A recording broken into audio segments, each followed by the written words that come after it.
ये सारा क्वेश्चन इतना इंपॉर्टेंट है मेरे बच्चों कि एग्जाम में इसी से क्वेश्चन आएगा। आता है, आएगा नहीं, हम बता रहे हैं आता है, इसी से आईबे करता है, हर साल आता है, बस रेगुलरली पढ़िए। नंबर भी लाऊंगा, टॉपर भी बनूंगा, तेरी आंखों में थोड़ी आंसू थोड़ी जलन भी होगी, रोगे फिर भी माफ नहीं करूंगा। हेलो स्टूडेंट्स, बिल्कुल जोश जुनून में आप लोगों के सामने क्लास 12 के लिए क्रैश कोर्स लेकर आ गया हूं। शेड्यूल सबको पता होगा कि किस तरह से पढ़ना है, डिस्क्रिप्शन चेक कर लीजिएगा, ज्यादा डिटेल के लिए प्लेलिस्ट का लिंक दे दिया हूं। शॉर्टकट में बता दूं कि हर एक चैप्टर का वन शॉट करवा रहा हूं, उसके बाद इंपॉर्टेंट क्वेश्चन, फिर प्रीवियस ईयर क्वेश्चन, एनसीईआरटी, फिर दूसरे चैप्टर पे, तीसरे चैप्टर पे, इस तरह से पूरा फिजिक्स एंड करवा दूंगा। चैप्टर 1 का मेरे बच्चों हम लोगों ने वन शॉट आपको करवा दिया, यानी पूरा थ्योरी बढ़िया से खत्म कर दिया। अब बारी है मेरे बच्चों क्वेश्चंस में एमसीक्यू, जो ऑब्जेक्टिव क्वेश्चंस प्रैक्टिस का इंपॉर्टेंट वाला ऑब्जेक्टिव क्वेश्चंस है, बहुत बेहतर वाला। इस तरह के क्वेश्चंस आपके एग्जाम में हमेशा पूछे जाते हैं मेरे बच्चों। रेगुलरली पढ़िए, दिल लगा के पढ़िए। पिछले साल में बच्चे पढ़ के टॉपर भी बने हैं, इसलिए मैंने कहा आप लोगों को नंबर भी लाऊंगा, टॉपर भी बनूंगा, तेरी आंखों में थोड़ी आंसू थोड़ी जलन होगी, रोगे फिर भी माफ नहीं करूंगा। दिल जब टूटता है तो ऐसी हजार अल्फाज निकलती है। तो मेरे स्टूडेंट्स तैयार हो जाइए, बस एक चीज मुझे आप लोगों से चाहिए, रगड़ के share. A to Z questions करवाने वाला हूं इस वीडियो में चैप्टर 1 का जितना भी क्वेश्चंस है ना, सारा का सारा ऑब्जेक्टिव करवा दूंगा। Total VBI important guess objective कितने क्वेश्चंस है यहां स्क्रीन पे डाल दूंगा कि टोटल कितने क्वेश्चन होने वाले हैं, आपको पता चल जाएगा, आइडिया लग जाएगा। तो बिना समय गंवाए स्टार्ट करते हैं। बट शेयर होगा ना, फिर से मैं पूछ रहा हूं, स्टार्ट करने से पहले शेयर होगा ना, एकदम शेयर करना है मेरे बच्चों, शेयर में कोई कमी नहीं होनी चाहिए। चलिए, इससे पहले जो नए वाले स्टूडेंट्स आए, व्हाट्सएप नंबर आप लोगों को दिख रहा है मेरे बच्चों, इसे सेव करिए, व्हाट्सएप पे मैसेज करिए। आप लोगों को ग्रुप का, व्हाट्सएप ग्रुप का लिंक चला जाएगा, अपना नाम लिखिएगा, बोर्ड लिखिएगा, व्हाट्सएप ग्रुप का लिंक आपको चला जाएगा। उस लिंक की मदद से मेरे बच्चों आप ग्रुप में ज्वाइन हो जाइएगा और इंपॉर्टेंट पीडीएफ वगैरह भी आप लोगों को रेगुलरली मिलते रहिएगा। व्हाट्सएप पे अपना नाम और बोर्ड मैसेज करना है। टेलीग्राम का नाम मेरे बच्चों एमिंग हाई हिंदी है, और ज्यादा डिटेल के लिए आपको डिस्क्रिप्शन चेक कर लेना है। तो चलिए शुरू करते हैं। सबसे फर्स्ट क्वेश्चन, तैयार हो जाइए, काफी इजी वाले क्वेश्चन से। बस मुझे वही प्रॉमिस चाहिए कि आप शेयर करोगे बहुत ज्यादा, ये प्रॉमिस मुझे चाहिए मेरे बच्चों की शेयर करिएगा बहुत ज्यादा। चलिए सबसे फर्स्ट क्वेश्चन देखा जाए। सबसे फर्स्ट क्वेश्चन में क्या कहा जा रहा है, इलेक्ट्रॉन या प्रोटॉन पे कितनी आवेश होती है? चार्ज ऑन इलेक्ट्रॉन प्रोटॉन सबको पता है, और 1.6 इंटू 10⁻⁻19 कूलम इलेक्ट्रॉन प्रोटॉन पे चार्ज होती है। बस अंतर इतना होता है कि इलेक्ट्रॉन पे निगेटिव में होता है, प्रोटॉन पे पॉजिटिव में होता है। बट अगर सिंपल आपसे चार्ज कोई पूछे ना, तो आप समझिए कि आपसे पूछ रहा है बस वैल्यू। जैसे पूछ रहे इलेक्ट्रॉन पे कितना चार्ज है, तो बोल दो 1.6 इंटू 10⁻⁻19, और प्रोटॉन पे तो भी 1.6 इंटू 10⁻19, कोई दिक्कत नहीं। हाँ, चिन्ह के साथ, माइनस प्लस के साथ ऑप्शन दिया रहेगा, तब तो आप ऑब्वियस सी बात इलेक्ट्रॉन के लिए निगेटिव पे टिक करोगे और प्रोटॉन के लिए पॉजिटिव। बट बहुत इजी क्वेश्चन है, इससे आसान क्वेश्चन आपको नहीं मिलेगा। चलिए सेकंड क्वेश्चन पे आते हैं मेरे बच्चों, देख लिया जाए सेकंड नंबर क्वेश्चन। जल्दी जल्दी सबको ना शॉर्टकट में एक्सप्लेन भी करते चलूंगा, ध्यान से पढ़ते रहिए, शेयर करिएगा। चैप्टर 1 का पूरा ऑब्जेक्टिव इसमें डाल रहा हूं, पूरा ऑब्जेक्टिव, इसके बाद आपको टेंशन लेने की जरूरत नहीं है। निम्नलिखित में क्वेश्चन में कह रहा है, which of the following charge is not possible to exist? कौन सा चार्ज है इन चारों में जो एग्जिस्ट ही नहीं करता, जिसका अस्तित्व ही नहीं होता, मतलब वो पाया ही नहीं जाता है? कैसे पता करेंगे? तो मेरे बच्चों, आप लोगों ने आवेश का क्वांटिमीकरण, क्वांटाइजेशन ऑफ चार्ज आप लोगों ने पढ़ा होगा। क्या पढ़ा होगा क्वांटाइजेशन ऑफ चार्ज में, आवेश के क्वांटिमीकरण में?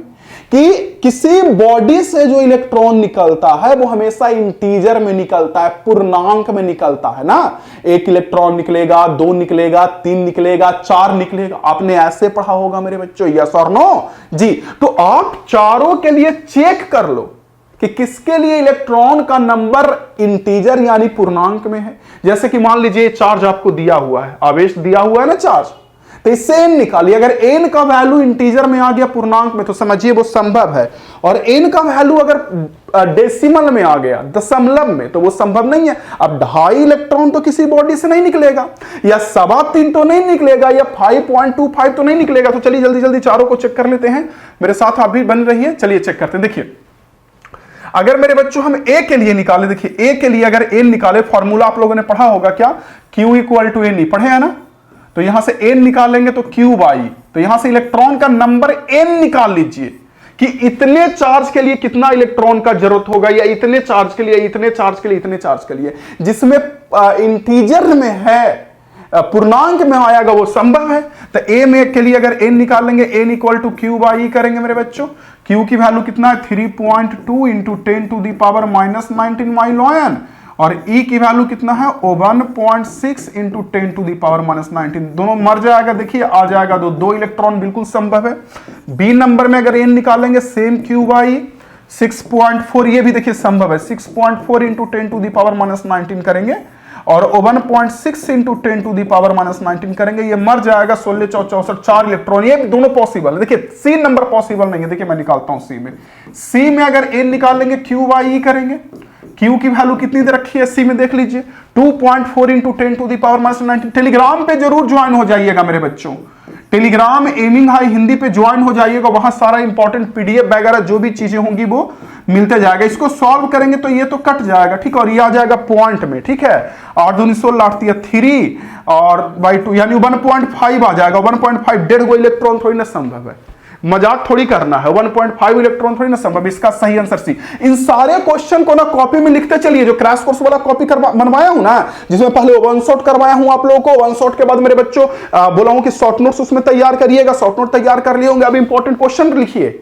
लिखते चलिए, या और उसके वीडियो देखते चलिए, क्वेश्चन सॉल्व हो गया, मैं साइड हटूंगा तो स्क्रीनशॉट ले लीजिएगा, और बाद में ना इसको फिर लिखिएगा, ये वीडियो को रोक रोक के लिखते चलिएगा कॉपी में रहेगा तो बढ़िया रहेगा। वैसे बाद में एग्जाम के टाइम में 2x स्पीड करके इसको दोबारा पढ़ लीजिएगा, दुगना स्पीड करके।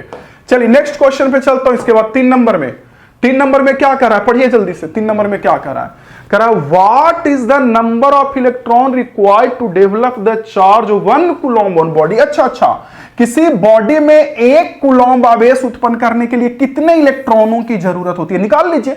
वैसे तो सबको पता है कि इसका answer 6.25 into 10 to the power 18 होता है। एक इलेक्ट्रॉन पे जो चार्ज होता है या प्रोटॉन पे, वो 1.6 इंटू 10 टू दी पावर -19 होता है, नो डाउट। लेकिन अगर आपसे ये पूछा जाए कि 1 कूलम्ब में कितने इलेक्ट्रॉन या प्रोटॉन की जरूरत होती है, तब ये होता है। कैसे निकालेंगे, तो चार्ज आपको दे रखा है 1 कूलम्ब, मेरे बच्चों देख लीजिए, चार्ज आपको 1 कूलम्ब दिया है, और 1 कूलम्ब में इलेक्ट्रॉन का नंबर पूछ रहा है, तो लगा दीजिए। अभी तो फॉर्मूला देख रहे थे, N equal to q by, पढ़े हैं ना, Q इक्वल टू एन, तो N equal to q by, Q की वैल्यू 1 कूलम्ब है, E की value 1.6 into 10 to the power -19। Solve करेंगे, ये -19 ऊपर जाके बन जाएगा +19, और 1 बाई 1.6 करेंगे तो 0.625 आ जाएगा। देखिए तो 0.625 इंटू 10 टू दी पावर 19, और अगर इस पॉइंट को यहां से हटा के यहां पे डाल दिए तो इधर 10 गुना बढ़ेगा, तो इधर 10 गुना कमेगा, तो आ जाएगा 6.25 into 10 to the power 18। Check कर लीजिए, तो ये याद कर लीजिएगा, समझ रहे हैं ना, कि 1 कूलम्ब चार्ज के लिए 6.25 इंटू 10 टू दी पावर कितना 18 इलेक्ट्रॉन की जरूरत होती है। नेक्स्ट क्वेश्चन, अगला क्वेश्चन नंबर 4 माइलोन। नेक्स्ट क्वेश्चन पे चलते हैं। चलिए क्वेश्चन नंबर 4 देखिएगा ध्यान से, क्या कह रहा है 4 में, कह रहा है किसी माध्यम का यानी relative permittivity of any medium is equal to, ये तो डिफिनीशन है।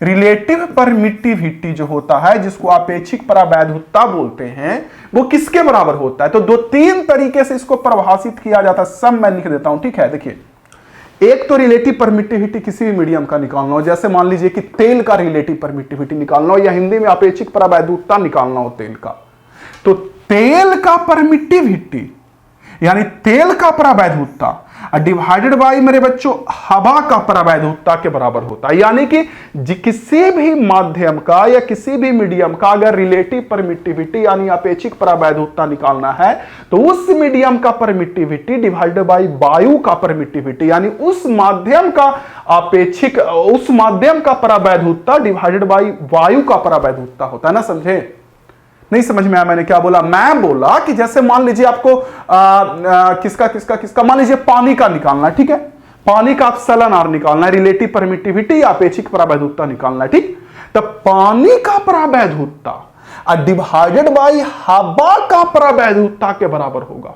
तो इसका आंसर हो जाएगा ये, जिस भी माध्यम का अपेक्षिक परावैध उत्तर निकालना होता है तो उस माध्यम का परावैध उत्तर डिवाइडेड बाई वायु के परावैध उत्तर को आप सले नॉट से दिखाते हैं। ये देखिए एक और होता है परिभाषा कि अगर रिलेटिव परमिटिविटी निकालनी है मेरे बच्चों तो एक और होता है क्या कि एक सेकेंड, हाँ, कि एफ एयर, ठीक है, F air divided by F medium यानी एफ माध्यम, ये भी एक होता है। देख लीजिए ये भी कि अगर किसी भी माध्यम का अपेक्षिक परावैध उत्तर निकालना है तो आवेशों के बीच हवा में लगने वाला बल डिवाइडेड बाई आवेशों के बीच उस माध्यम में लगने वाला बल, तो ये दोनों परिभाषा होता है।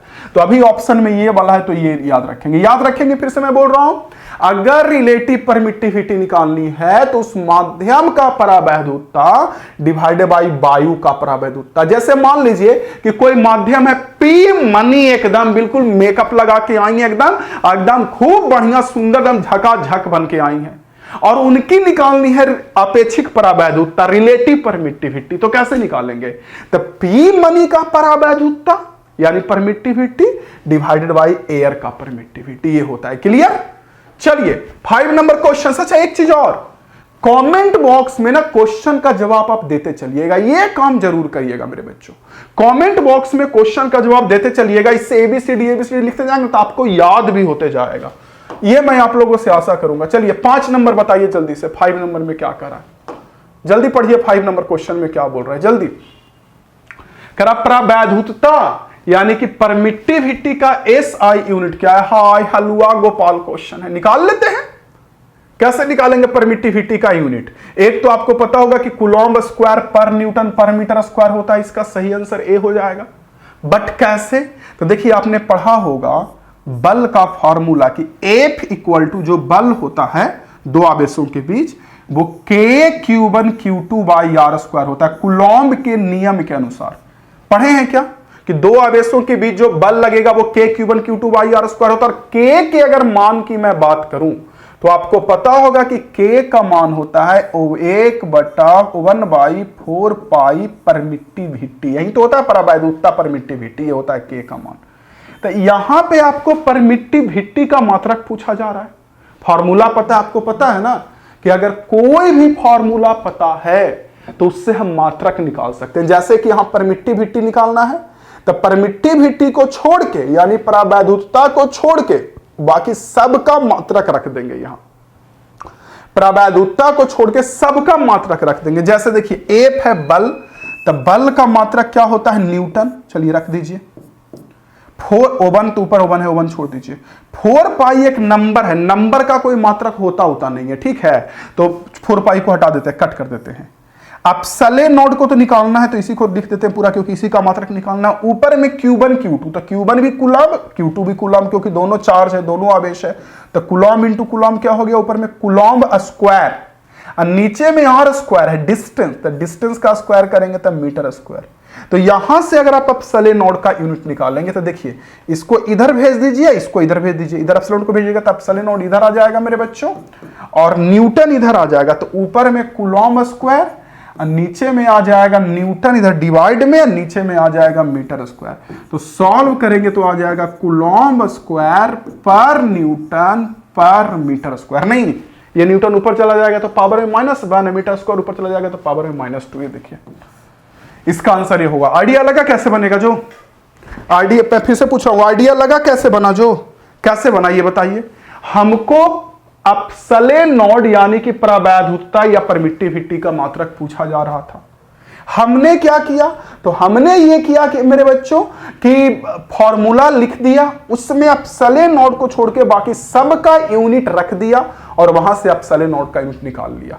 आशा करते होंगे समझ गए होंगे। समझ गए होंगे तो लाइक शेयर में कोई कमी नहीं होनी चाहिए मेरे शेर। अगर कमी हुआ लाइक शेयर में तो माई गॉड ऐसे डमरू जैसा हम डमडमा जाएंगे। रोते रोते दिन निकल जाएगा, रोते रोते रात निकल जाएगा, कोई ना पूछेगा बउआ आंसू निकल जाएगा। इसलिए लाइक शेयर सब्सक्राइब। चलिए नेक्स्ट क्वेश्चन पे आते हैं।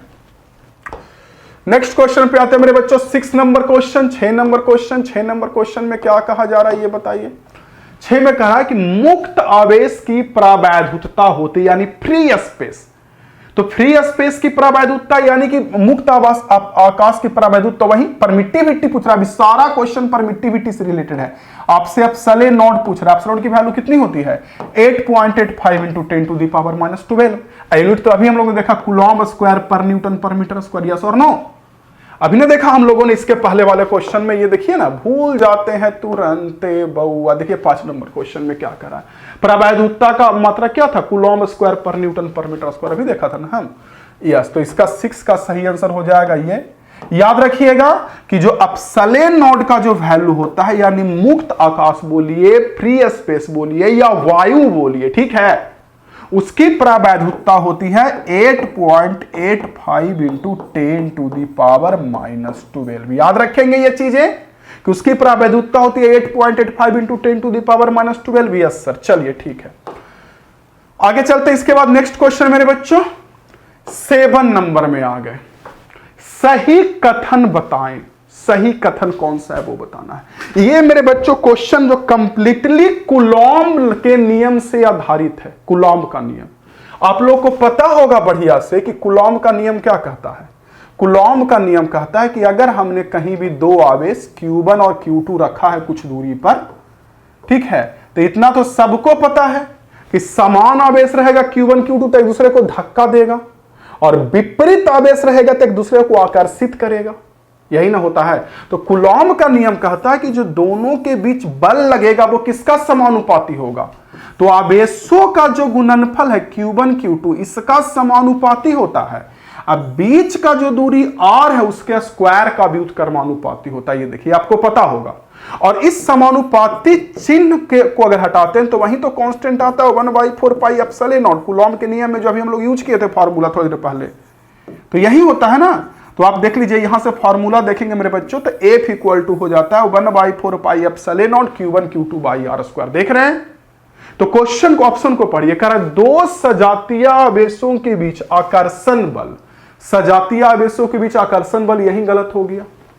समान आवेश रहेगा प्लस प्लस तो विकर्षण न होगा जी, तो यहीं पे गलत हो गया। आगे क्या पढ़ना? दो सजातीय आवेशों के बीच मर्दे। अगला, दो सजातीय आवेशों के बीच प्रतिकर्षण बल, सही है। दोनों आवेशों के बीच के दूरी के वर्ग का व्युत्क्रमानुपाती होता है, बिल्कुल सही। देखिए दोनों के बीच जो प्रतिकर्षण बल रहेगा वो किसका व्युत्क्रमानुपाती होगा? तो दोनों के बीच का जो दूरी r है उस r का नहीं, ना ना ना, r के स्क्वायर का। देखिए दोनों आवेशों के बीच जो दूरी r है उस r के स्क्वायर का व्युत्क्रमानुपाती। देखिए नीचे में r स्क्वायर तो व्युत्क्रमानुपाती है ना। एक बात मजे की बताते हैं कि नीचे में जो r स्क्वायर और बोलते हैं हम लोग कि r स्क्वायर का व्युत्क्रमानुपाती है, अगर इसी r स्क्वायर को ऊपर लेकर जाए ना मेरे बच्चों, तो ऊपर जाके बन जाएगा r का पावर -2। देखिए ऐसे बन जाएगा F equal to 1/4 pi epsilon Q1 Q2 और ऊपर में जाके r का पावर -2। तो r के पावर -2 का समानुपाती बोल सकते हैं। देखिएगा बल जो होगा, बल F, वो r स्क्वायर का या तो व्युत्क्रमानुपाती बोलिए क्योंकि r स्क्वायर नीचे है, या r के पावर -2 का समानुपाती बोलिए। तो प्रश्न कभी कभी घुमा के पूछता है। खैर इसका आंसर सी हो जाएगा कि दोनों के बीच जो बल लगेगा वो दूरी के वर्ग का व्युत्क्रमानुपाती, यानी अगर इंग्लिश में भी देखेंगे तो इनवर्सली प्रोपोर्शनल होगा। ये देखिए inversely proportional square of distance. Directly नहीं है, इनवर्सली। लेकिन वही अगर r के पावर -2 के साथ कहता तो वो डायरेक्टली होता, क्योंकि ऊपर चला जाता तो डायरेक्टली, और डिवाइड भाग में रहता तो वो इनवर्सली होता है। ठीक है, चलिए नेक्स्ट क्वेश्चन। इसके बाद मेरे बच्चों अगले क्वेश्चन पे चलते हैं। चलिए 8 नंबर क्वेश्चन देखिए। 8 नंबर क्वेश्चन में क्या कहा जा रहा है पहले पढ़िए तो, और पढ़ के इसका आंसर सारे बच्चे कमेंट बॉक्स में बताने की कोशिश करिए।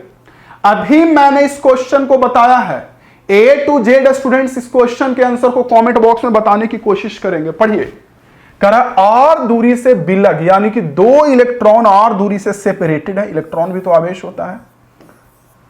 तो कह रहा कि दोनों के बीच जो बल लगेगा वो डिस्टेंस r पे, तो दोनों के बीच बल किसके प्रोपोर्शनल? प्रोपोर्शनल का मतलब डायरेक्टली प्रोपोर्शनल, समानुपाती। देखिए वहां किसके समानुपाती होगा ये पूछा जा रहा है।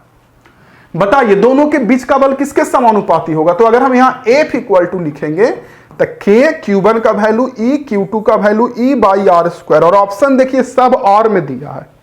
तो या तो आर स्क्वायर का व्युत्क्रमानुपाती बोलिए, जो बल है वो नीचे में आर स्क्वायर का व्युत्क्रमानुपाती, या अभी मैंने बोला कि इसी आर स्क्वायर को अगर ऊपर लेकर जाते, यहां से हटा के ऊपर लिख देंगे तो ऊपर बन जाएगा आर का पावर -2, तो आर के पावर -2 का समानुपाती भी बोल सकते हैं आप, देख लीजिए। तो इसका सही आंसर 8 का क्या हो जाएगा बच्चों, डी हो जाएगा 8 का सही आंसर, ठीक है। वही व्युत्क्रमानुपाती बोलता यानी इनवर्सली प्रोपोर्शनल बोलता तब आर स्क्वायर होता, लेकिन डायरेक्टली प्रोपोर्शनल बोला या प्रोपोर्शनल बोला है तो आर का पावर -2 होगा। ये सब बात ध्यान में रखिएगा, क्लियर। चलिए 9 नंबर क्वेश्चन देखते हैं मेरे बच्चों। 9 नंबर बताइए, ऐसे काम ना चलेगा। सारे क्वेश्चन को ना अगर जानते हैं तो कमेंट बॉक्स में आंसर लिखते चलिए। 9 नंबर देखिए, इसका आंसर बताइए 9 नंबर। चलिए 9 नंबर अब बता दीजिए, हम जान जाएंगे कि आप पढ़ रहे हैं, तो फिर हमको लगेगा कि हमको बेवकूफ बना रहे हैं। क्या कह रहा है कि अगर सोप बबल, ठीक है ना, मतलब साबुन का जो बुलबुला होता है, ठीक है, तो करा सोप बबल को bubble is charge then its radius. अगर साबुन के बुलबुला को चार्ज कर दिया जाए तो इसका जो रेडियस है, इसका त्रिज्या है, वो क्या होगा, तो ऑब्वियस सी बात इंक्रीज करेगा। पूछिए सर कैसे, पूछिए सर कैसे, देखिए कैसे इंक्रीज करेगा। अगर साबुन के बुलबुला को चार्ज कर देंगे, मान लीजिए पॉजिटिव चार्ज कर देते हैं, ठीक है, या निगेटिव चार्ज भी कर सकते हैं, कोई एक ही तरह का चार्ज करेंगे ना साबुन के बुलबुला को, तो पॉजिटिव चार्ज भी करेंगे तो यहां वाला जो प्लस है, ये यहां वाला प्लस को विकर्षित करेगा, रिपेल करेगा, बोलेगा हमसे दूर जाओ, और यहां वाला प्लस इधर वाले प्लस को दूर भगाएगा, इधर वाला प्लस इधर वाले प्लस को दूर भागाएगा, और ये वाला प्लस इधर वाले को, यानी सब प्लस एक दूसरे को धक्का देगा। तो धीरे धीरे जो रेडियस इतना बड़ा है वो बढ़ते जाएगा, हुरुस बादाम होके फट जाएगा, नहीं समझे, बढ़ते जाएगा रेडियस और आगे जाके फट जाएगा।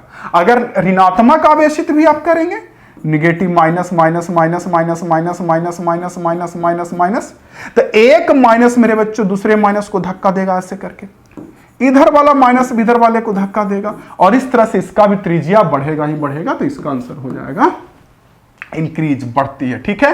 किनका किनका 9 नंबर सही था, कौन कौन बच्चे 9 नंबर को सोच लिए सही, बताइएगा। चलिए आते हैं 10 नंबर में जल्दी से। 9 के बाद आ रहे हैं मेरे बच्चों 10 नंबर में। 10 नंबर सारे बच्चे बताइए, अगर दो आवेशों की बीच की दूरी आधी कर दिया जाए तो उसके बीच लगने वाला बल होगा। चलिए ये भी कूलॉम के नियम पे है, दो आवेशों के बीच की दूरी आधा कर देंगे तो बल कितना होगा, 4 गुना हो जाएगा। कैसे समझिए, देखिए समझाता हूं। मान लीजिए कोई दो आवेश है Q1 Q2 और दूरी पे रखा हुआ है, आप बताइए दोनों के बीच कितना बल लगेगा, F का मान कितना होगा बताइए, K Q1 Q2 by are square, यही होगा ना बहादुर बच्चों। Q1 Q2 R दूरी पे रखा हुआ है तो इसके बीच बल कितना होगा, K Q1 Q2 by are square. अब दूरी को आधा कर दिए, यानी जो दूरी पहले R था उस R को घटा के दूरी R/2 कर दिए, यही ना कह रहा है। तो अब जो बल निकालेंगे F डैश, अब जो बल लगेगा उसको F डैश मान लिया हूं, तो फॉर्मूला क्या होगा, K Q1 Q2 कूलॉम के नियम से Q1 Q2, और डिस्टेंस R/2 है तो R/2 का स्क्वायर ना हो जाएगा, ये देखिए होगा कि नहीं। Q1 Q2 R/2 डिस्टेंस पे रखा हुआ है तो K Q1 Q2 R/2 का स्क्वायर ना, तो सॉल्व करेंगे यहां से मेरे बच्चों, तो K Q1 Q2 और R/2 का स्क्वायर करेंगे तो R²/4 हो जाएगा। नहीं देखिए R/2 का होल स्क्वायर करेंगे तो क्या जाएगा, सॉल्व के नीचे R²/4 हो जाएगा, और ये 4 ऊपरे चल जाएगा तो बन जाएगा 4 गुना, ये 4 ऊपर चल जाएगा तो 4 × K Q1 Q2 by R², और यही ना पहले बल लग रहा था, देखिए तो पहले का बल यही ना था K Q1 Q2 by R², जिसको हम लोग F बोले थे, तब नया वाला बल हो गया 4F यानी 4 गुना। इसका आंसर हो जाएगा D। और अगर आप थोड़ा भी इससे पढ़ते हैं, इससे दिमाग से, तो आपको एगो बात पता होना चाहिए। कौन सी बात, तो यस मनीष सर, जो बल होता है वो R के स्क्वायर का इनवर्सली प्रोपोर्शनल यानी व्युत्क्रमानुपाती होता है। तो अगर हम नीचे आधा कर देंगे, R की जगह पर R/2 करेंगे तो नीचे में R²/4 होगा और ये 4 ऊपर चला जाएगा तो बल हमारा 4 गुना होगा। इससे भी आप सोच सकते हैं बिना कैलकुलेशन के। समझ में आ गया स्टूडेंट्स, तो बहुत अच्छी बात है। अगला क्वेश्चन का जवाब आप लोगों को देना है। नेक्स्ट 11 नंबर क्वेश्चन, जल्दी बताइए। 11 नंबर क्वेश्चन पे आ गए, जल्दी बताइए। कह रहा एक स्थिर वैद्युत आवेश यानी कोई चार्ज जब रेस्ट में रहता है तो क्या उत्पन्न करता है, जल्दी बताइए। कमेंट बॉक्स में होगा, कोई चार्ज रेस्ट में है तो कमेंट बॉक्स में बताइए एबीसीडी में क्या उत्पन्न करता है। चलिए हम बताते हैं, देखिए सुनिएगा ध्यान से। कोई चार्ज रेस्ट में तो क्या उत्पन्न करेगा। ऑप्शन ए में कह रहा है केवल चुंबकीय क्षेत्र। देखिए मैं बताता हूं, कोई चार्ज जब रुका हुआ रहता है ना तो सिर्फ विद्युतीय क्षेत्र यानी इंग्लिश में इलेक्ट्रिक फील्ड उत्पन्न करता है, सिर्फ और सिर्फ। और वही कोई चार्ज एक समान वेलोसिटी, एक समान वेग यानी कांस्टेंट वेलोसिटी से चलता है तो विद्युतीय और चुंबकीय यानी इलेक्ट्रिक और मैग्नेटिक फील्ड दोनों उत्पन्न करता है। मैं सब थ्योरी में पढ़ा चुका हूं, डिटेल कोर्स पढ़े हैं आप। अगर डिटेल कोर्स पढ़िएगा ना तो ये सब क्वेश्चन को हलवा बना दीजिएगा, हलवा। इतना बढ़िया से पढ़ाया हूं, जाके प्लेलिस्ट से पढ़ना शुरू करिए ना। डिटेल कोर्स प्लेलिस्ट में मिल जाएगा, पढ़ना शुरू करिए, या एमिंग हाई ऐप वगैरह से पढ़ना शुरू करिए। फिर देखिए आप भी कहिएगा सच में सर मिला है कंटेंट मिला है। तो जब कोई चार्ज चलता है कांस्टेंट वेलोसिटी से तो विद्युतीय प्लस चुंबकीय क्षेत्र दोनों उत्पन्न करता है। और वही चार्ज अगर त्वरित होता है यानी उसमें एक्सीलरेशन होता है मेरे बच्चों, तो विद्युत चुंबकीय क्षेत्र उत्पन्न करता है। याद रखिएगा, विद्युत चुंबकीय क्षेत्र इलेक्ट्रोमैग्नेटिक वेव अपने अंदर से इलेक्ट्रोमैग्नेटिक वेव उत्पन्न करता है। तो ये वाला बात याद रखेंगे ना।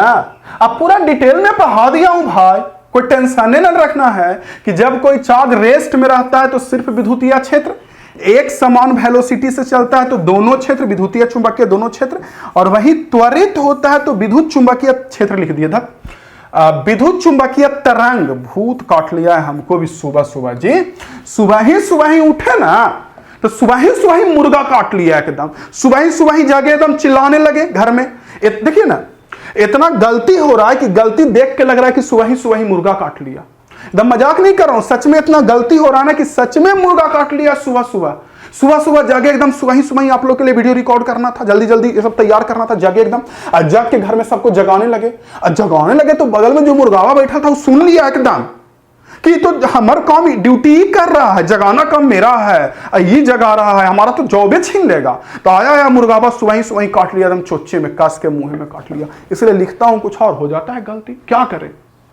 तो मैंने बोला मेरे बच्चों विद्युत चुंबकीय तरंग उत्पन्न होता है, ठीक है। तो क्वेश्चन में कह रहा है कि स्थिर वैद्युत आवेश यानी कि अगर कोई रुका हुआ है तो केवल चुंबकीय क्षेत्र, केवल विद्युतीय क्षेत्र, चुंबकीय एवं विद्युतीय क्षेत्र दोनों, और न चुंबकीय न क्या, केवल विद्युतीय क्षेत्र उत्पन्न करता है, ठीक है। और वहीं अगर एक समान वेग से चलता तो चुंबकीय विद्युतीय क्षेत्र दोनों उत्पन्न करता है। इसका आंसर बी हो जाएगा, ओनली इलेक्ट्रिक रुका हुआ है तो।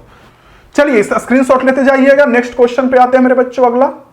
अगले क्वेश्चन पे, नेक्स्ट पे 12 नंबर 12 नंबर क्वेश्चन देखिए। 12 में क्या कर रहा है, कह रहा है इसमें से कौन विद्युतीय क्षेत्र की तीव्रता का मात्रक है। आई माई जी, न्यूटन पर कूलम। इससे आसान क्वेश्चन क्या होगा, नहीं पढ़े हैं। E equal to F by Q, formula electric field में F equal to Q into ई।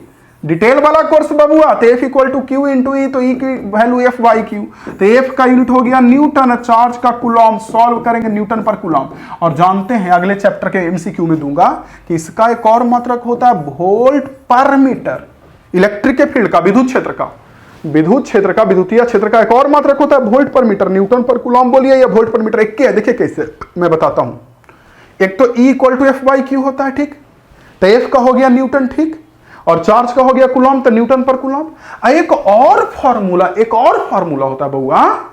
अब वो फॉर्मूला है कि E इक्वल टू होता है delta V by delta R, constant electric field के लिए। तो ऊपर में V होता है वोल्टेज, उसका वोल्ट हो गया, डिस्टेंस R होता है डिस्टेंस, तो उसका मीटर, तो वोल्ट पर मीटर यही ऊपर चला जाएगा तो वोल्ट पर मीटर ऊपर चला जाएगा। तो जैसे यहाँ न्यूटन पर कूलम यही ऊपर चला जाएगा तो कूलम का पावर -1 हो जाएगा। तो इसका आंसर डी हो जाएगा। क्लियर। चलिए नेक्स्ट क्वेश्चन। अगला दम रहे बच्चे लगातार, दम नहीं कम ना एनर्जी। अस्थिर विद्युतीय क्षेत्र होता है। देखिए अस्थिर विद्युतीय क्षेत्र क्या होता है, संरक्षी, असंरक्षी, कहीं संरक्षित तथा कहीं असंरक्षित, इसमें कोई नहीं। स्थिर विद्युतीय क्षेत्र यानी कि स्थल। देखिए अस्थिर विद्युतीय क्षेत्र क्या होता है या स्टैटिक इलेक्ट्रिक फील्ड क्या होता है, समझिए। जैसे कोई चार्ज रुका हुआ है, ठीक, तो रुके हुए चार्ज के कारण जो विद्युतीय क्षेत्र उत्पन्न होता है ना, उस विद्युतीय क्षेत्र को कहते हैं अस्थिर विद्युतीय क्षेत्र या static electric field. Rest charge का जो इलेक्ट्रिक फील्ड उत्पन्न होगा, रेस्ट चार्ज का इलेक्ट्रिक फील्ड, रुके हुए चार्ज का जो इलेक्ट्रिक फील्ड उत्पन्न होगा, उसी को बोलते हैं मेरे बच्चों स्टैटिक इलेक्ट्रिक फील्ड। आइडिया लगा? तो कहा जा रहा है कि स्टैटिक इलेक्ट्रिक फील्ड क्या उत्पन्न करेगा? तो ऑब्वियस सी बात मेरे बच्चों, स्टैटिक इलेक्ट्रिक फील्ड जो उत्पन्न करेगा वो उत्पन्न करेगा हमारा कंजर्वेटिव फील्ड। ठीक है, स्टैटिक इलेक्ट्रिक फील्ड जो होता है वो कंजर्वेटिव होता है, संरक्षी होता है। संरक्षी समझते हैं ना आप लोग, जिसमें अगर आवेश को लेके जाएंगे तो किस रास्ता से, चार्ज को अगर लेके जाएंगे तो किस रास्ता से लेके गए, इस पे निर्भर नहीं करता है काम। तो काम इस बात पे निर्भर करता है कि कहां से लेके गए और कहां तक लेके गए, इनिशियल और फाइनल पोजीशन पर निर्भर करता है, किस रास्ता से ले गए उस पर निर्भर नहीं करता। ठीक है, तो इसका सही आंसर क्या हो जाएगा? कंजर्वेटिव हो जाएगा। क्लियर? तो याद रखिएगा कि स्थिर विद्युतीय क्षेत्र मतलब स्टैटिक इलेक्ट्रिक फील्ड हमारा कंजर्वेटिव नेचर का होता है। नेक्स्ट क्वेश्चन, अगला क्वेश्चन मेरे बच्चों, नेक्स्ट क्वेश्चन पे ध्यान दीजिएगा। ओके, नेक्स्ट क्वेश्चन पे आता हूं इसके बाद। 1 सेकेंड बच्चों, 14। चलिए 14 नंबर पढ़िए जल्दी से, क्या कर रहा है। किसी घिरे हुए बंद पृष्ठ पर विद्युतीय फ्लक्स भीतर स्थित आवेश का होता है। जल्दी बताइए क्या लगता है आपको? और इस ये जो मैंने बात लिखा है ना, इसको एक प्रमेय बोलते हैं, थ्योरम। ये किस थ्योरम से आया ये कमेंट बॉक्स में बताइए। हालांकि अभी तो मैं बताऊंगा ही बताऊंगा, लेकिन आप मुझसे पहले लिख दीजिए कि ये किस थ्योरम से आया। 14 नंबर क्वेश्चन कह रहा है कि अगर हमारे पास कोई भी ऐसे घिरा हुआ क्षेत्र हो, ठीक, ऐसे घिरा हुआ क्षेत्र हो, ठीक, तो इस घिरे हुए क्षेत्र में अगर कोई आवेश रखा हुआ हो तो इससे गुजरने वाला जो फ्लक्स होता है, विद्युतीय फ्लक्स, उसका मान कितना होता है? तो सबको पता है कि गॉस प्रमेय ये कहता है कि बंद सतह से जो विद्युतीय फ्लक्स पास करेगा, बंद सतह, क्लोज सरफेस से जो इलेक्ट्रिक फील्ड पास करेगा, क्लोज सरफेस से इलेक्ट्रिक फ्लक्स जो पास करेगा, वो अंदर में जितना भी आवेश बंद है या जितना भी मेरे बच्चों चार्ज अंदर में बंद है, उसका 1/ε0 टाइम होगा। 1/4πε0 नहीं, सब जीरा जमाइन बराबर ना है, समझे ना? एस मनी पी मनी बराबर नहीं है। पी मनी तनिकवा पिटती है हमको, बहुत मार मारती है, मार चाटा मार चाटा मार चाटा, सबको बराबर थोड़ी कर दीजिएगा। और वैसे ही मेरे बच्चों यहां पे आप लोगों के लिए जो मैंने बोला कि क्या, हाँ, यहां पे जो मैंने आप लोगों के लिए बोला मेरे बच्चों कि ये दोनों बराबर नहीं है। क्लियर मेरे बच्चों? क्यू बंद जो है, जो फ्लक्स पास करेगा, ये बंद आवेश का 1/ε0 गुना होगा, 1/ε0 टाइम। ठीक है, चलिए स्क्रीनशॉट ले लीजिए। 15 नंबर में चलते हैं, 15 नंबर क्वेश्चन में जल्दी से। 15 नंबर क्वेश्चन देखिए क्या कह रहा है। कह रहा है कि if a charge is placed outside the surface, आई भगवान जी, कोई सरफेस है ना इसे बंद, इसके बाहर में किसी चार्ज को रखें, बाहर में, तो इलेक्ट्रिक फ्लक्स कितना होगा? यानी कि अगर बाहर में आवेश रख दिया जाए तो फ्लक्स कितना होगा?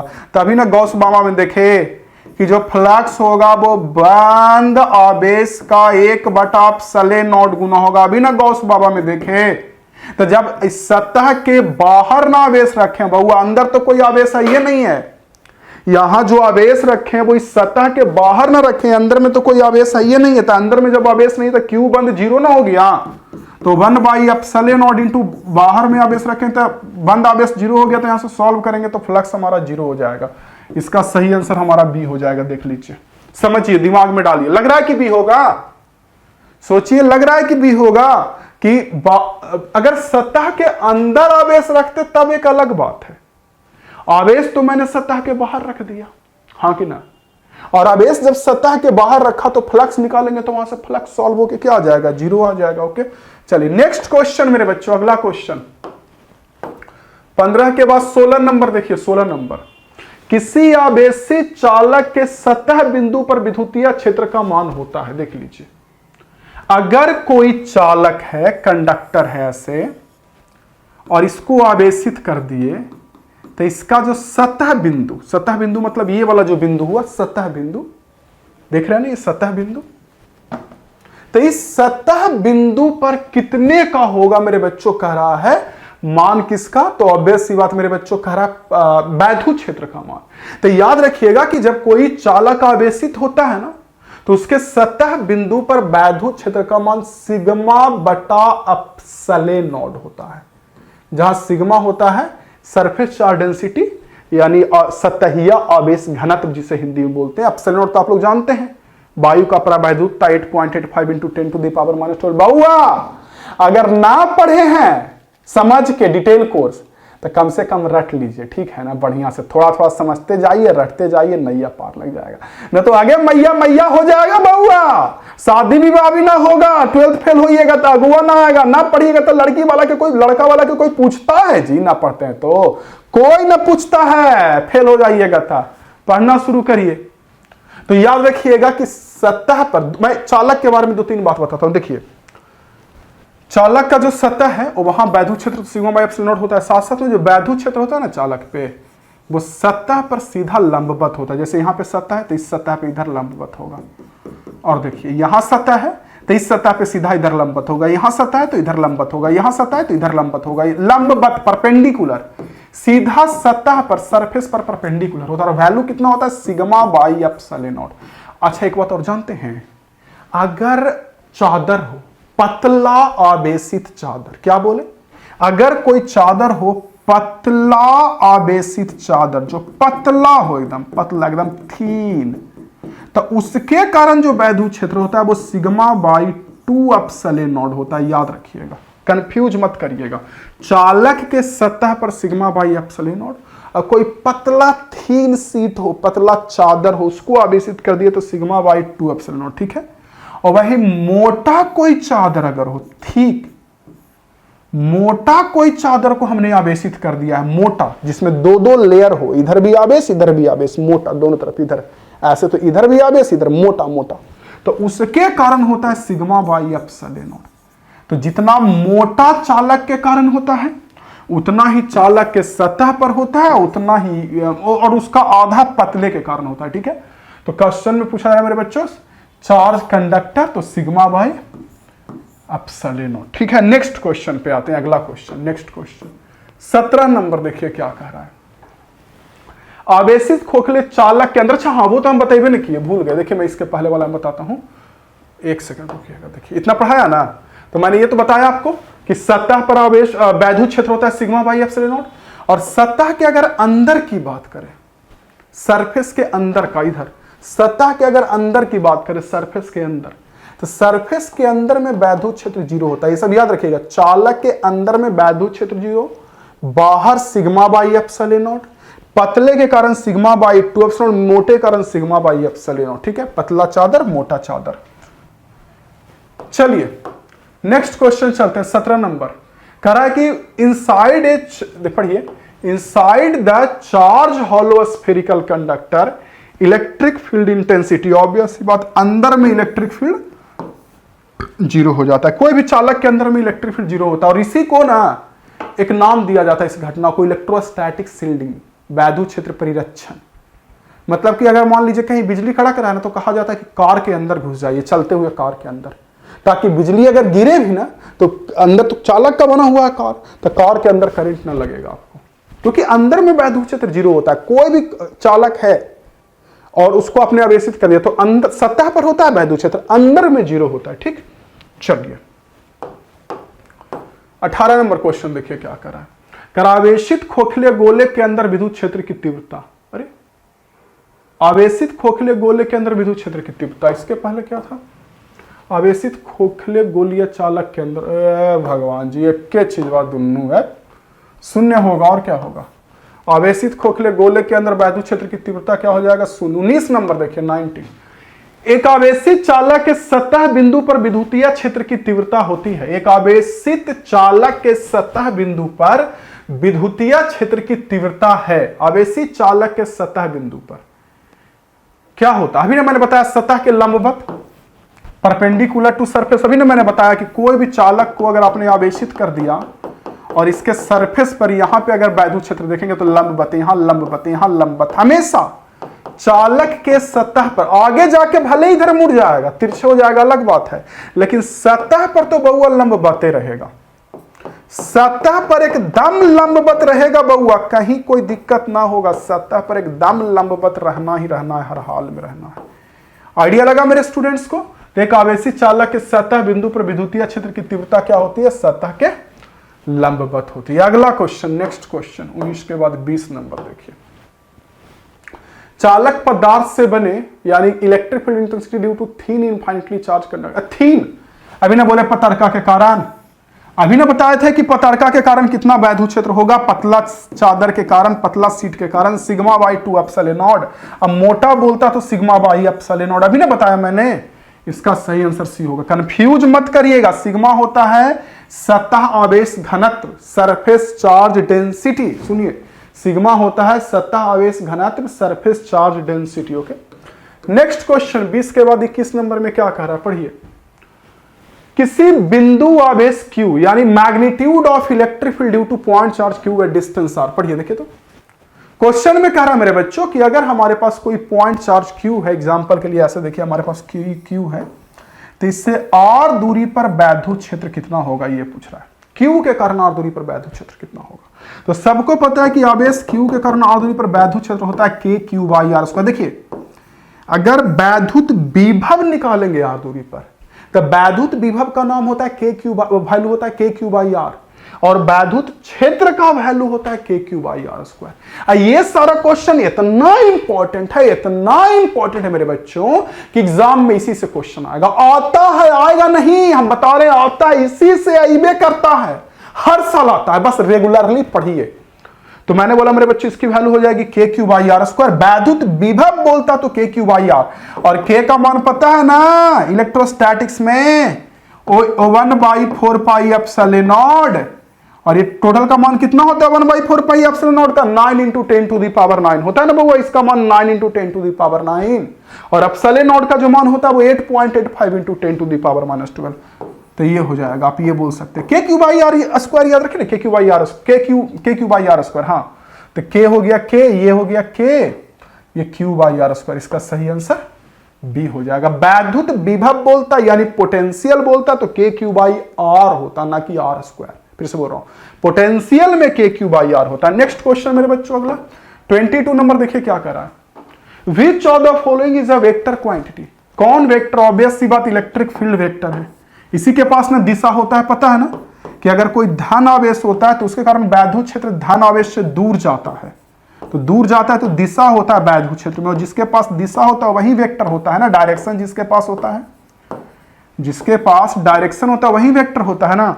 और वही अगर निगेटिव चार्ज होता है मेरे बच्चों तो उसकी ओर होता वैद्युत क्षेत्र, इलेक्ट्रिक फील्ड। ये देखिए, तो ये भी हो सकता है ऑब्जेक्टिव में पूछा जाए कि धन आवेश से वैद्युत क्षेत्र की दिशा क्या होती है। तो धन आवेश से वैद्युत क्षेत्र की दिशा मेरे बच्चों धन आवेश से दूर होती है, ऋण की ओर होती है, और चूंकि दिशा होती है इसलिए जो वैद्युत क्षेत्र है, इलेक्ट्रिक फील्ड है, वो हमारा वेक्टर क्वांटिटी है। ठीक, चलिए 23 नंबर देखिए क्या कह रहा है। 23 नंबर पढ़िए, 23 में क्या कह रहा है देखिए।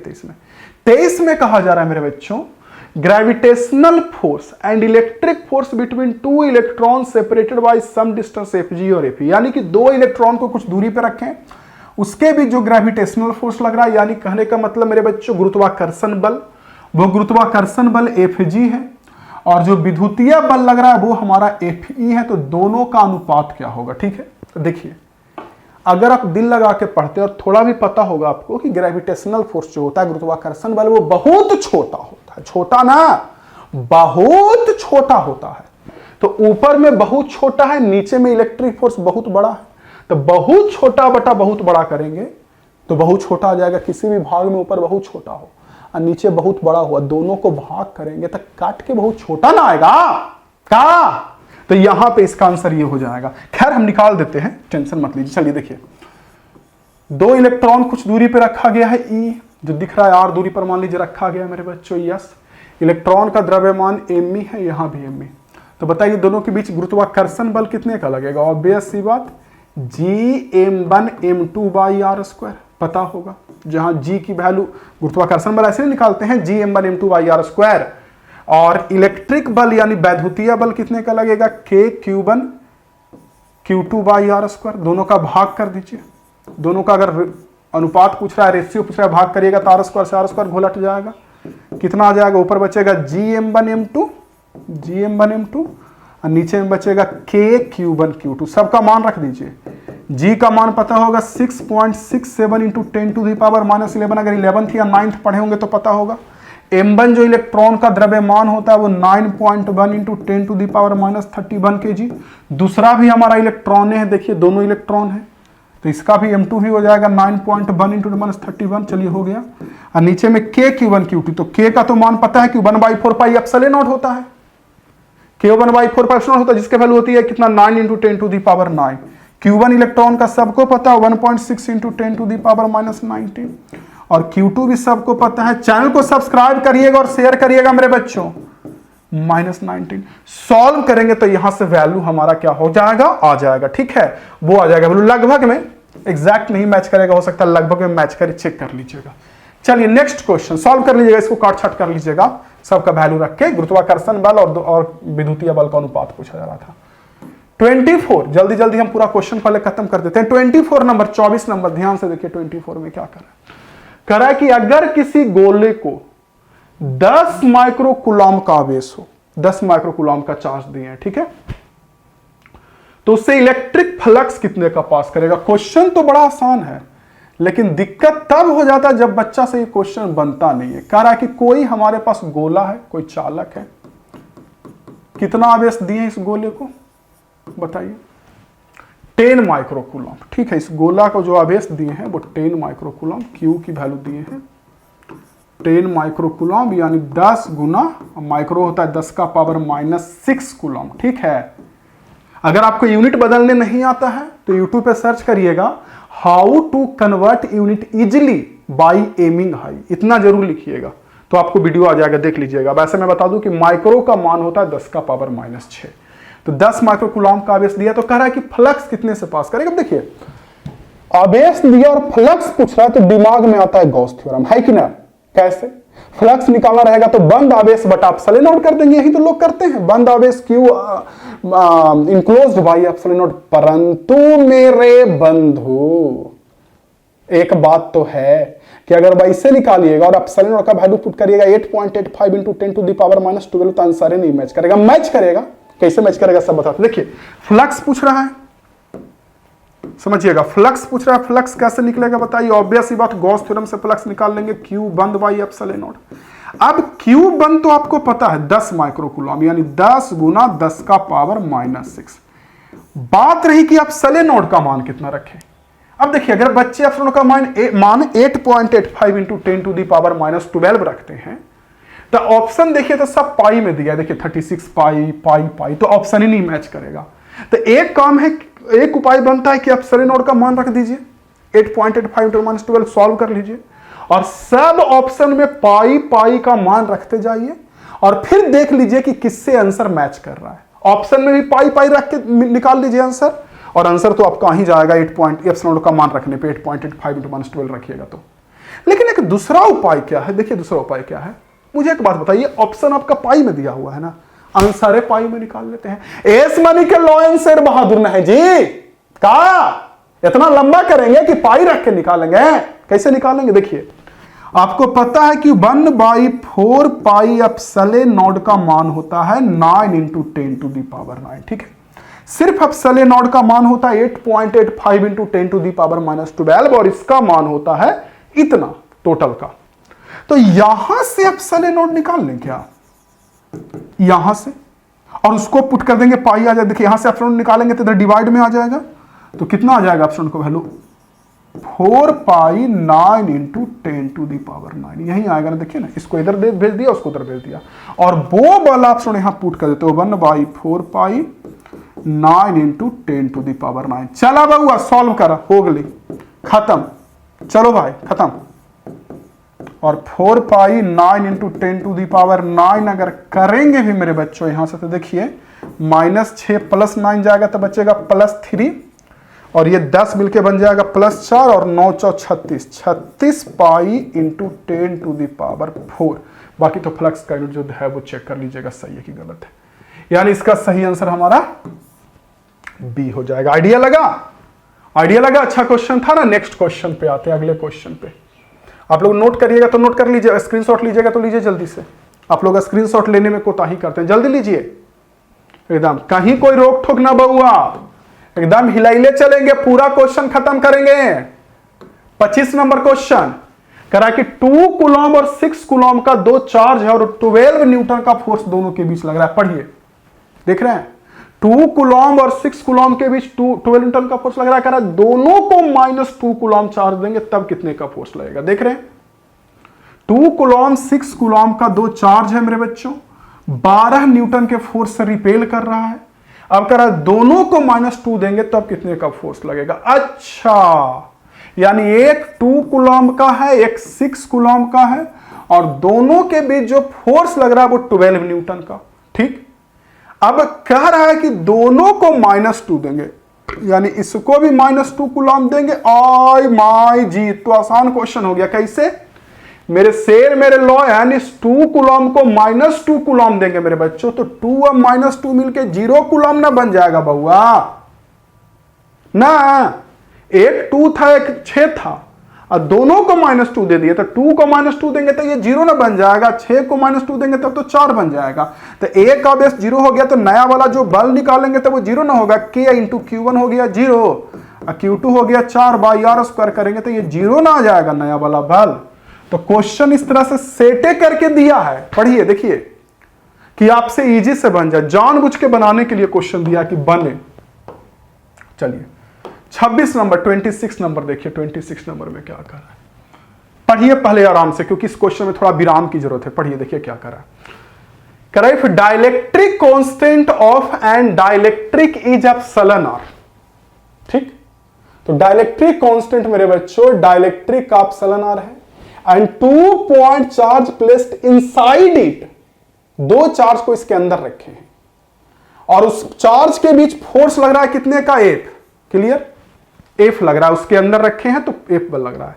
अगर हटा लिया जाए डाइलेक्ट्रिक को, if dielectric is replaced by air, मतलब नहीं लिखा बट हटा दिया जाए, तो कितने का बल लगेगा। तो हटा देंगे तो हवा आ जाएगा, यानी हवा में बल पूछ रहा है। क्वेश्चन नहीं समझोगे मेरे ख्याल से। देखिए कह रहा है कि कोई हमारे पास डाइलेक्ट्रिक सब्सटेंस है, कहने का मतलब बोले तो अगर हम लोग प्रवैधुत पदार्थ है, ठीक, तो उसके अंदर दो आवेश रखा गया है, Q1 Q2 कुछ दूरी पे, और इसका ये है, दोनों के बीच बल जो लग रहा है वो F लग रहा है। ठीक है, अब इस डाइलेक्ट्रिक को हम हटा देते हैं एग्जांपल के लिए। तो देखिए डाइलेक्ट्रिक को हटा देंगे तो हवा, यानी कि समझिएगा, पहले क्वेश्चन देखिए, पहले क्वेश्चन समझिए। शुरू में बल F लग रहा है, कब, जब इसके अंदर है, तो इसके अंदर है तो बल F लग रहा है। ठीक, यानी आप लोग को F माध्यम में लगने वाला बल दे दिया है F। वन शॉट देखे होंगे तो ऐसा फार्मूला देखे होंगे कि जब डाइलेक्ट्रिक है, परावैद्युत है, उसके अंदर बल लग रहा है F। अब अगर परावैद्युत को हटा लेंगे, ठीक, तो परावैद्युत को हटा लेंगे तो क्या आएगा, सिर्फ हवा आ जाएगा, तब कितने का बल लगेगा। तो आप लोगों को बढ़िया से फार्मूला, एक सेकंड, आप लोगों को बढ़िया से फार्मूला पता है मेरे बच्चों, क्या, कि F माध्यम में लगने वाला जो बल होता है वो F air by relative permittivity यानी परावैद्युतांक होता है, यही ना होता है।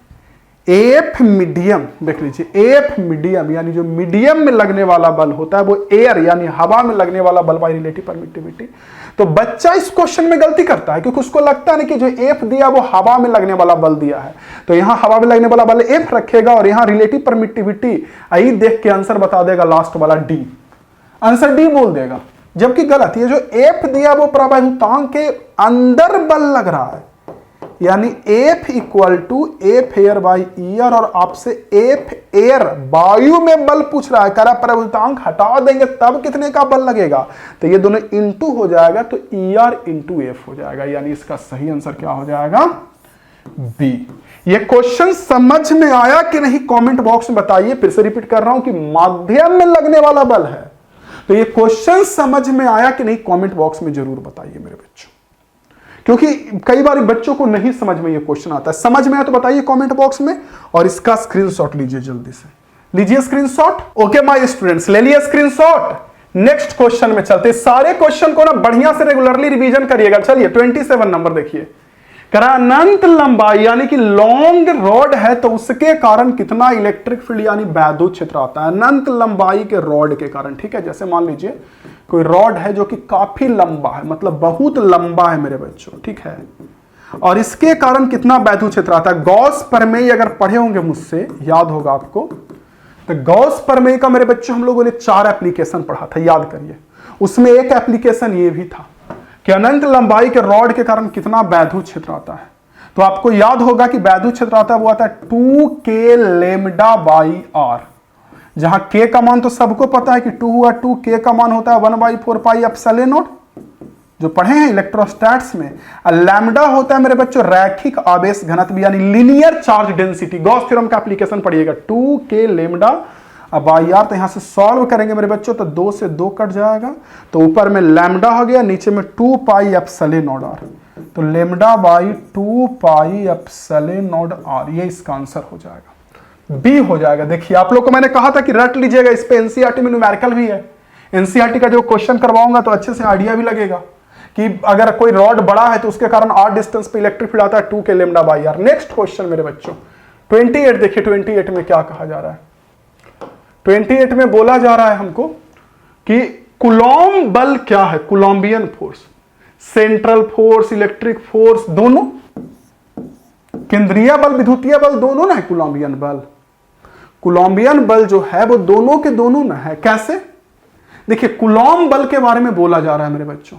तो कूलॉम बल पहले देखिए सेंट्रल फोर्स कैसे है, तो जो अगर कोई 2 चार्ज है, मान लीजिए एक चार्ज ये है और एक चार्ज ये है, तो दोनों चार्ज के बीच जो कूलॉम्बियन बल या इलेक्ट्रिक फोर्स जो भी बोलिए विद्युत बल जो लगता है ना, वो ये दोनों के ज्वाइन रेखा को, दोनों जो है इसको जोड़ने वाली रेखा की ओर लगता है। दोनों आवेश को जोड़ने वाली रेखा यानी केंद्र को मिलाने वाली रेखा की ओर लगता है। ऐसा नहीं कि एक पे इधर लग रहा है दूसरा पे इधर लग रहा है, ऐसे नहीं होता है। तो दोनों आवेश के केंद्र को मिलाने वाली रेखा की ओर लगता है, इसीलिए इसको केंद्रीय बल कहते हैं। और चूंकि आवेश के बीच वाले तो विद्युतीय बल तो है ही, तो इसका आंसर सी हो जाएगा दोनों। ठीक है, तो बच्चे पूछते हैं कि केंद्रीय बल क्यों है, तो केंद्र को जोड़ने वाली रेखा की ओर लगता है इसीलिए। 29 देखिए, 29 नंबर क्वेश्चन क्या कह रहा है 29 में, पढ़िए तो। 2 आवेश r दूरी पर रखा हुआ है, ठीक है, उसके बीच F बल लग रहा है। 2 आवेश r दूरी पर है मेरे बच्चों, उसके बीच जो बल लग रहा है वो कितने का लग रहा है, F लग रहा है। अब कह रहा है कि अगर दोनों आवेश को दुगना कर दिया जाए, डिटेल कोर्स में सब पढ़ाया हूं बउआ, दोनों को दुगना किया जाए, दूरी को आधा कर दिया जाए, तब कितने का बल होगा। ऑब्वियसली बात 16 गुना होगा। कैसे समझाता हूं, देखिए पहले मान लीजिए एक आवेश Q1 है, दूसरा आवेश Q2 है, r दूरी पे रखा हुआ है, तो बल कितने का लगेगा। ऑब्वियसली बात K Q1 Q2 by r square. अब क्या कह रहा है, अब कह रहा है कि दोनों आवेश को दुगना कर दिया जाए, यानी Q1 2Q1, Q2 भी 2Q, दूरी को आधा कर दिया जाए, यानी Q1 हो गया 2Q1, Q2 हो गया मेरे बच्चों 2Q2, जो दूरी r था वो r/2 हो गया। अब अगर बल निकालेंगे F डैश, तो K Q1 के जगह पर 2Q1, Q2 के जगह पर 2Q2, बीच का दूरी जो होगा r/2 का होल स्क्वायर होगा ना। देखिए तो सोचिए सॉल्व करेंगे तो 2 दूना 4 K Q1 Q2 ऊपर में, और नीचे में आएगा r²/4, r² 2 का 4, तो ये 4 ऊपर चला जाएगा, तो 4 गुना 4 ऊपर में कितना होगा 16, और नीचे में r²। ये देखिए, और ये तो आपको पहले से पता ही है K Q1 Q2 by r² F के बराबर, यानी अब जो नया फोर्स होगा 16 है। तो ऐसे भी सोच सकते हैं। और दूसरा तरीका से ऐसा सोचिए, देखिए बल होता है K Q1 Q2 by r², ji sir होता है। आपने Q1 को भी डबल कर दिया, Q2 को भी डबल कर दिया, तो डबल डबल मिलके 4 गुना हो गया। दूरी को आधा कर दिया तो r²/4 होगा, नीचे में 4 ऊपर चला जाएगा, तो 4 गुना पहले था डबल डबल मिलके, 4 और गया तो 416 गुना, तो वहां से भी देख सकते हैं 16F। नेक्स्ट क्वेश्चन इसके बाद अगला 29 के बाद 30 नंबर पढ़िए, कराओ 1 स्टैट कूलॉम किसके बराबर होता है। ऑब्वियस सी बात मेरे बच्चों, 1 स्टैट कूलॉम जो होता है, एक सेकेंड, ऑब्वियस सी बात मेरे बच्चों, यस मेरे स्टूडेंट, देखिए होता क्या है ना कि O1 बहुत गर्मी है, होता क्या है, 1 सेकेंड, क्या हम चले गए, हाँ, होता यह है मेरे बच्चों कि O1 कूलॉम ना 3 × 10⁹ स्टेट कूलॉम बोल लीजिए या ESU बोलिए, दोनों एक ही चीज है, ठीक है, समझिएगा। तो 1 कूलॉम में 3 × 10⁹ स्टेट कूलॉम होता है। अब बच्चा इसको रख लेता, गलती कहां करता है, क्योंकि देखिए क्वेश्चन में पूछ रहा है एक स्टेट कूलॉम में कितना कूलॉम है, ना कि एक कूलॉम में कितना स्टेट कूलॉम है। तो देखिए 1 कूलॉम में 3 × 10⁹ स्टेट कूलॉम, तो एक स्टेट कूलम में अगर निकालेंगे तो इसको भाग में भेज देंगे मेरे बच्चों, तो 1/3 इंटू, हाँ तो ये कह रहे थे ना कि ये वाला इधर आ जाएगा। ऐसा मच्छर प्रजाति है कि बैठ जाता है ना जहां तहां, अपने आप लिखा हल्का मिटर जाता है, समझे ना, इस वन पे बैठ जाता है अपने आप, मछुआ बैठता है जैसे तैसे हो जाता है, लिखते हुए भी मिटर जाता है। तो मिल गए ना तो ऐसा उठा के पटक देंगे ना, फरफरा के मर जाएगा, समझा। साला भगवान इतनी को दिए तुमको शक्ति है, इतनी को कि एक लपड़ भी ना बर्दाश्त कर पाता, छटपटा चलता इधर से उधर, खूने पिएगा, मारेंगे उठा के पटक देंगे, चिन्हवे ना करता है, कुल लिखल लुखल खत्म कर देता है, अक्षर मच्छर कहीं का। तो हम क्या कह रहे थे मेरे बच्चों कि होता क्या है कि एक, इसमें बच्चे गलती करते हैं, होता ही है ना कि एक स्टेट कूलम में कितना कूलम पूछा जा रहा है कि नहीं, और होता यह है कि 1 कूलम में कितना स्टेट कूलम है, वो बच्चे लोग रखते हैं कि 1 कूलम में 3 × 10⁹ स्टेट कूलम बोलिए या ESU बोलिए, इलेक्ट्रोस्टैटिक यूनिट। ESU का पूरा नाम होता है इलेक्ट्रोस्टैटिक यूनिट। तो एक कूलम में 3 × 10⁹ स्टेट कूलम होता है। तो आपसे क्वेश्चन में पूछ रहा है कि एक स्टेट कूलम में कितना कूलम होगा, देखिए ध्यान से। तो एक स्टेट कूलम में कितना कूलम, तो इसको इधर डिवाइड में भेजेंगे ना, तो डिवाइड में भेजेंगे तो 1/3 × 10⁹ कूलम ये होगा। तो इसको आप लिख सकते हो 1/3 और 10⁹ ऊपर जाके बन जाएगा 10⁻⁹ आइडिया लगा। तो एक स्टेट कूलम में 1/3 × 10⁻⁹ कूलम इसका डी। तो ध्यान रखिएगा, अगर एक कूलम में कितना स्टेट कूलम पूछेगा तो ए होगा, और एक स्टेट कूलम या एक ESU में कितना कूलम पूछेगा तो डिवाइड में जाएगा। ठीक है, चलिए स्क्रीनशॉट लीजिए इसको, अगले क्वेश्चन पे चलते हैं। 31 31 नंबर 31 में क्या करा, पढ़िए, देखिए करा 1 कूलम में कितना ESU होगा। ये तो अभी हम देख रहे थे कि 1 कूलम में 3 × 10⁹ स्टेट कूलम या ESU, तो ये तो खैर सही है, कोई दिक्कत नहीं। तो एक कूलम में 3 × 9 स्टेट कूलम या ESU, तो ये सही है। लेकिन इसके पहले में एक स्टेट कूलम में पूछ रहा था, तो इसको इधर भाग में करके निकाले, डिवाइड में करके निकाले।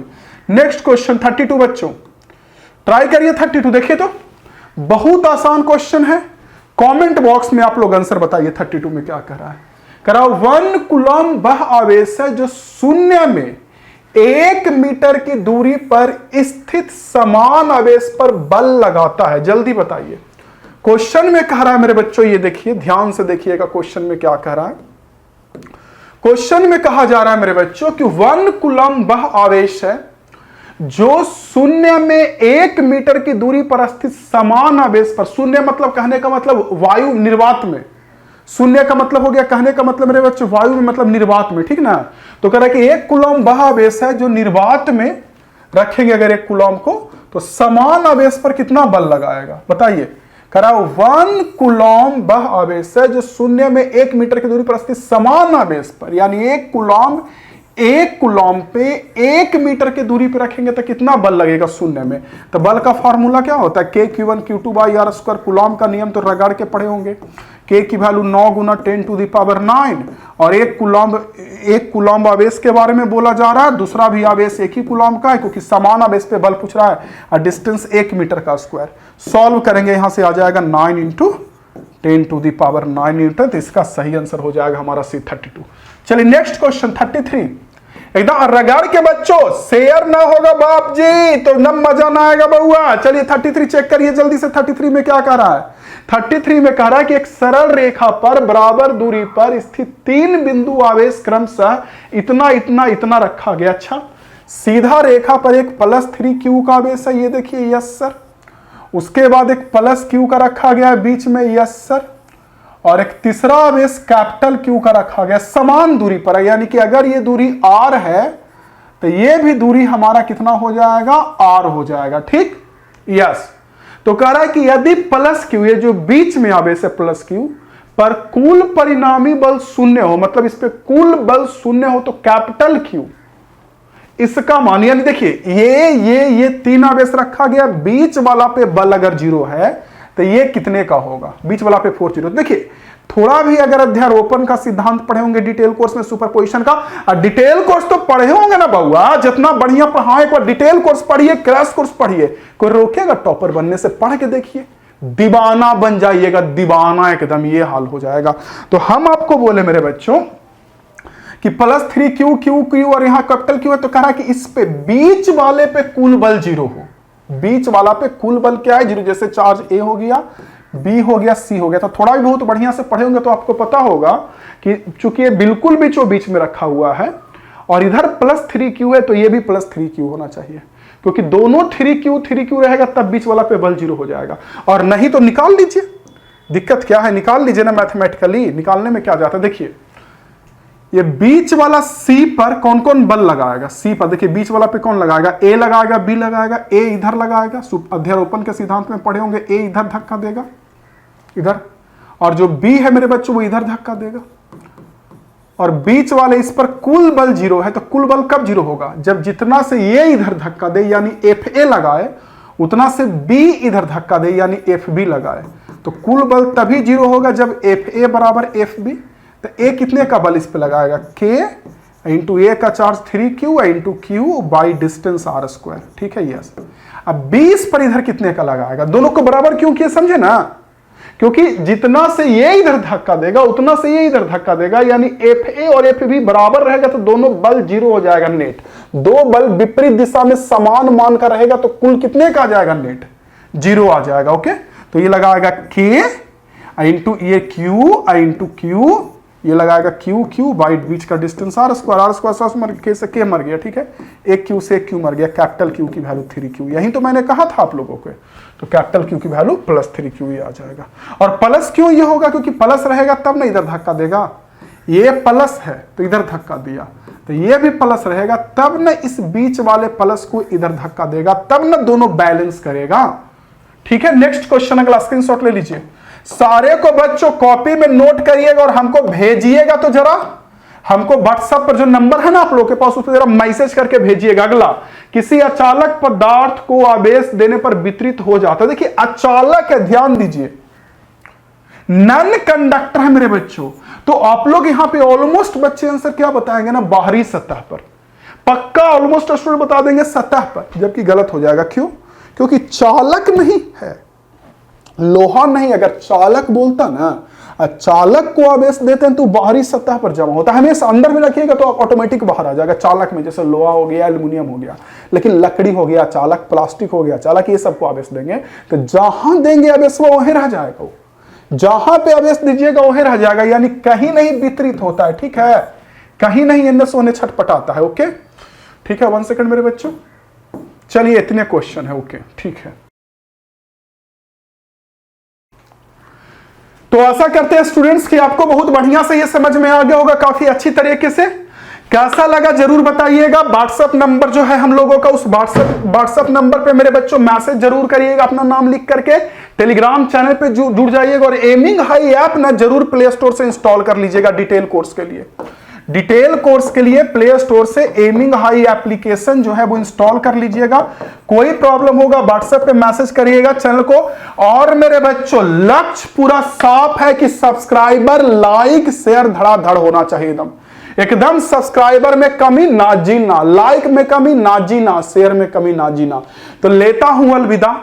चैप्टर 1 का एमसीक्यूज मैंने करवा दिया। अब आप लोगों का आगे मैं करवाऊंगा चैप्टर 1 का मेरे बच्चों सब्जेक्टिव क्वेश्चंस। ओके, ये हो गया लेवल 1 का एमसीक्यू। सब्जेक्टिव क्वेश्चंस भी दूंगा आगे।